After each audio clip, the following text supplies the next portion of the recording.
அன்பான உறவுகளே, இன்னைக்கு தமிழ் புத்தாண்டு சித்திரைக்கனி நம்ம வீட்டில் எப்படி செலிப்ரேட் பண்ணுறோம் அப்படின்னு உங்ககிட்ட ஷேர் பண்ணிக்க போகிறேன். யூஸ்வலாக நான் எல்லா விஷயத்துக்குமே எல்லா ஃப்ரூட்ஸும் வச்சு சாமி கும்பிடுவேன். ஆனால் இந்த நாள் முக்கியமாக முக்கணிகளான மா, பலா, வாழை வைக்கணும். அப்புறம் ஃபார்மாலிட்டிஸ்க்கு கோல்டு சில்வர் வச்சுருக்கு. இந்த சங்கு ஸ்பூன் என்னோட சென்டிமெண்ட், அதனால் வெள்ளிக்காக அதுவும் வச்சுருக்கேன்.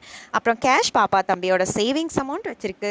இந்த காசு பணம் அப்படிங்கிறது நம்ம முன்னோர்கள் கொண்டு வந்த பாரம்பரியம் தானே. அதெல்லாம் வச்சு செலிப்ரேட் பண்ண முடியாதவங்க நம்மளால் முடிஞ்சதை வச்சு சாமி கும்பிடலாம். நம்ம ஆஹா ஓஹோன்னு வாழலைனாலும் பரவாயில்ல, டெய்லி நல்ல சாப்பாடு, சம்பாத்தியம் இல்லைன்னு சொல்லாத அளவுக்கு கடவுள் நம்மளை வச்சிருக்காருல்ல. அப்போ கண்டிப்பாக அதுக்கு கடவுளுக்கு நன்றி சொல்லணும்ல.